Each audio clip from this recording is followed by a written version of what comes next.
Oi,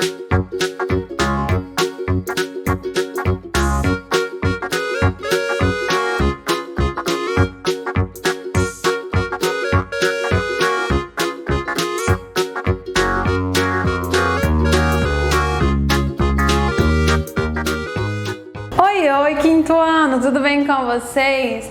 Eu espero que vocês estejam muito bem. Estamos começando mais uma aula de empreendedorismo e educação financeira.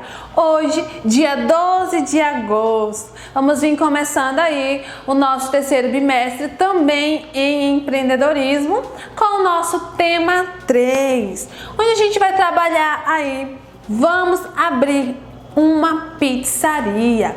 As páginas que serão desenvolvidas hoje serão as páginas 29 e 30, tá bom? Então nessas duas páginas a gente vem colocando a data de hoje.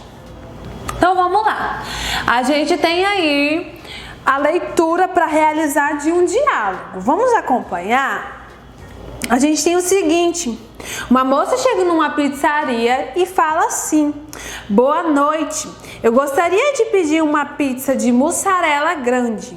E aí o moço da pizzaria diz o seguinte: você quer que eu corte em 4 ou 8 pedaços? E ela responde o seguinte: 4, porque eu não consigo comer 8 pedaços.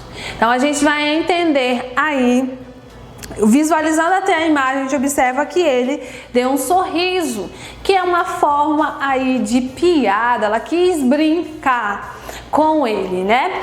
Eu trouxe aqui para vocês a representação de duas pizzas que possuem o mesmo tamanho, e aí uma dessas pizzas, que é essa primeira, que foi dividida aí em 4 pedaços. Vamos observar aqui 4 pedaços. E aqui a gente vai ter a mesma pizza, mas ela foi dividida em 8 pedaços. Então vamos entender como que funcionou a situação. Ela pediu uma pizza dividida em 4 pedaços, ou seja, essa aqui, porque em 8 pedaços ela não consegue, na verdade, comer 8 pedaços. A gente entende aí que foi só realmente uma brincadeira que ela quis fazer aí com o rapaz da pizzaria, porque as pizzas possuem o mesmo tamanho, né? Só vai mudar aí a situação da quantidade, mas a gente vai visualizar aqui que um pedaço dessa que foi dividida em 4 equivale aí a 2 pedaços dessa que foi dividida em 8, tá bom? A gente vem aí no questão para discutir lá na página 30. Vamos lá. A gente tem aqui algumas questões para discutir. Vamos à primeira. O que você achou da resposta da cliente da pizzaria na história da página anterior? Então, a gente já foi comentado inicialmente, né, que ela quis fazer uma brincadeira, tirar uma graça com o rapaz da pizzaria, e foi até bem criativa, né? Acredito que muitos de vocês gostaram dessa situação e podem até estar testando futuramente, né? Então, a gente tem a segunda pergunta. Você e sua família costumam pedir pizzas para comer em casa ou preferem comer na pizzaria? E aí? A gente está passando por uma situação que é bem complicada, a gente está saindo, né? Então acredito que vocês estão pedindo em casa agora, nesse momento, né? Mas quando está tudo liberado, a gente também vai na pizzaria para passear e interagir com a família. Então a gente tem a terceira pergunta. Na sua cidade tem muitas pizzarias?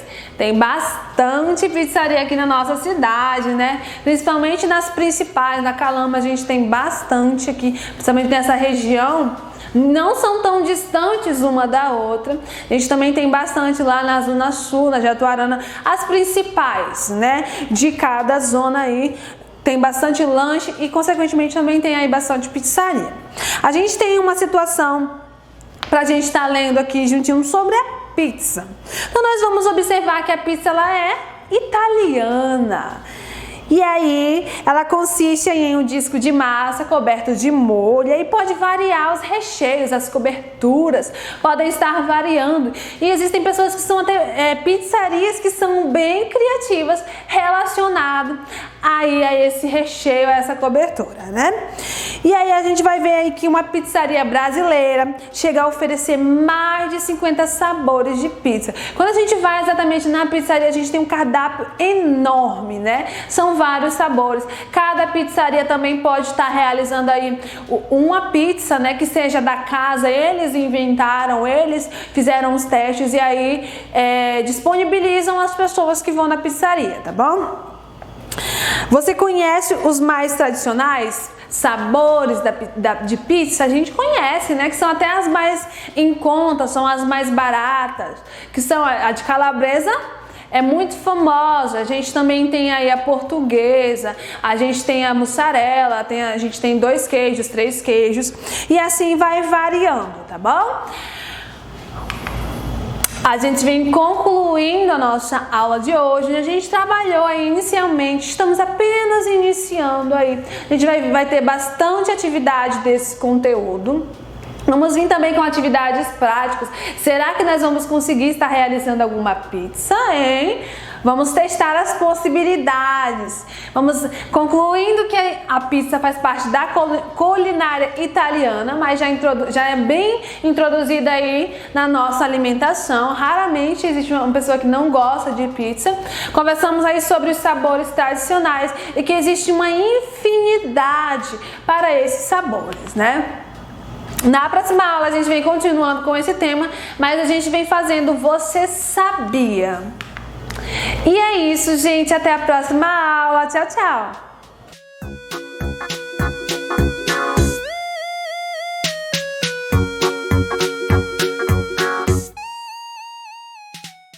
Olá, turminha do 5º ano, tudo bom com vocês? Espero que você esteja bem, esteja se cuidando, esteja brincando, mas também esteja estudando. Bem, nossa última aula, ainda em referente ao bimestre anterior, nós falamos sobre leitura oralizada, fizemos produção de crônica e também lemos aí um texto sobre futebol, né, com o título Pelada, de Armando Nogueira. Bem, nossa aula de hoje nós vamos tratar sobre entrevista. Mas antes de falar sobre esse tema, nós vamos colocar aqui as respostas para vocês. Tudo bem? Vamos lá, começar a nossa aula? Vamos lá. E aí começam as correções. Nessa letra B, no caso, é uma sugestão, tá, gente?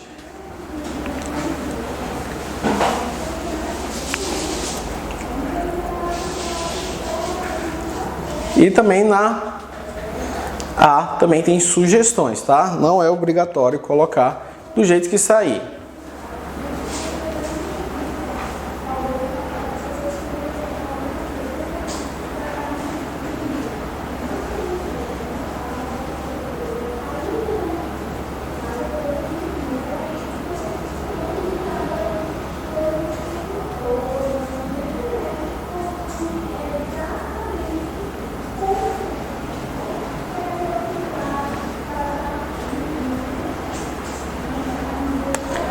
Observem nessa questão da linguagem mais informal, gente.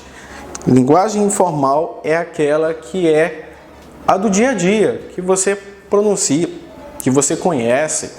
Observe aí que no caso, está grifado, nessa expressão, aí nesse pedaço do texto, que diz fervia de menino. Então, ou seja, você poderá encontrar isso normal. Ou seja, o que seria um ferver de menino? Tem muita gente. Aí no caso lá, ó, após ali, ó, no gol, eu não jogo. Tô com o joelho ralado de ontem.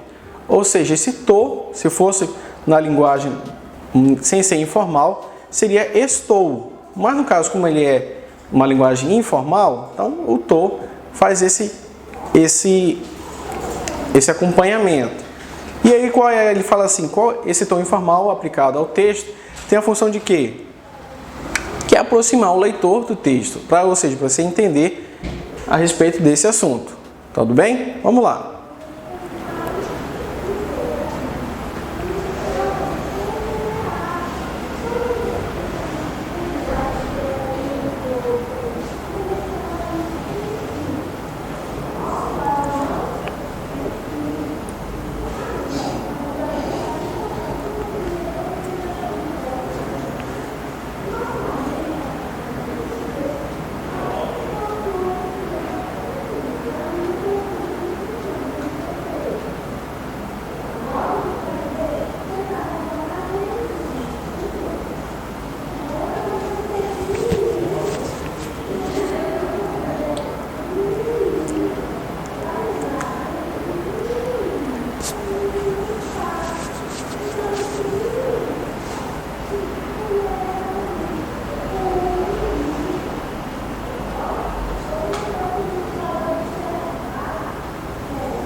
Observe aí, gente, nessa 7, que ele está falando assim, ó, no segundo golpe a bola começa a sangrar.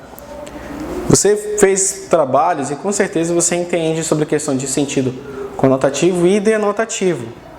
Então, no caso aí, esse sangrar não seria no sentido denotativo, que seria perder sangue, tá? No caso aí seria esvaziar, certo?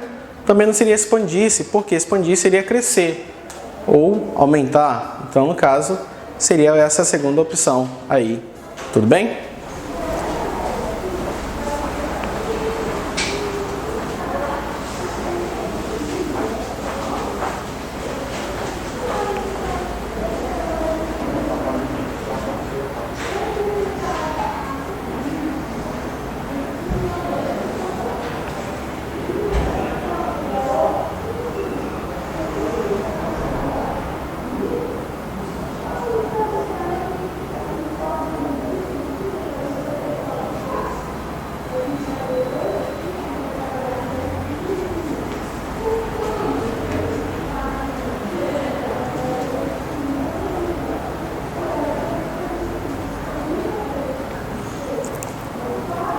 Nessa número 9, caso você tenha colocado aí a última opção aqui, não seria, no caso, aquele que sabe e revela tudo.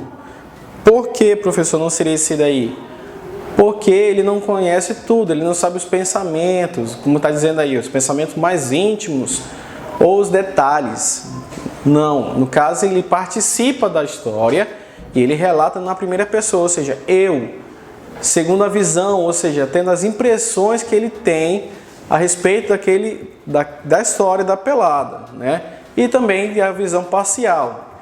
Ele não seria essa segunda opção, que ele não está em terceira pessoa, ou seja, como eu acabei de dizer, que ele está dentro da história, tá bom?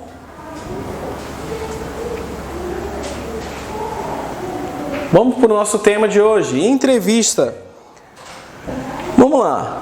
A entrevista é um dos gêneros textuais com função geralmente informativa, veiculado pelos meios de comunicação. Quais? Revistas, jornais, internet, televisão, rádio, entre outros. Existem vários tipos de entrevista dependendo da intenção pretendida.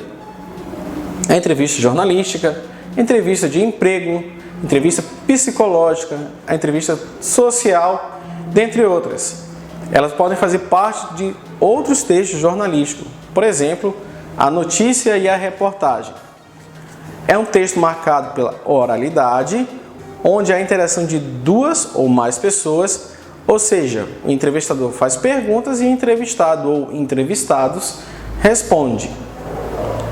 A entrevista possui uma função social muito importante, sendo essencial para a difusão do conhecimento e a formação de opinião e posicionamento crítico de uma sociedade. Uma vez propõe um debate sobre determinado tema, onde o discurso é sua principal característica. No entanto, é notório um tipo de formalismo entre a entrevista, exposto pela linguagem utilizada entre ambos, com a apresentação de um discurso coerente. No caso aí nós vamos iniciar a respeito das entrevistas. No caso, você vai observar que normalmente você pode encontrar entrevistas somente no campo de jornalismo. E não é bem assim. Embora seja mais comum, mas como eu acabei de dizer, existem outros tipos de entrevistas. De emprego, de jornais, entrevistas até psicológicas. Então, ou seja, tem vários outros tipos. Então você vai fazer aí essa análise que está proposta e você faz o exercício da página da 7 até a 9, tudo bem? Então, nossa aula vai ficando por aqui, vou deixar a mensagem aqui para vocês que diz assim: para vencer a única alternativa que você tem é ser forte. Então, mantenha sua força aí, tudo bem? Então, nossa aula vai finalizando por aqui, até a próxima, um abraço.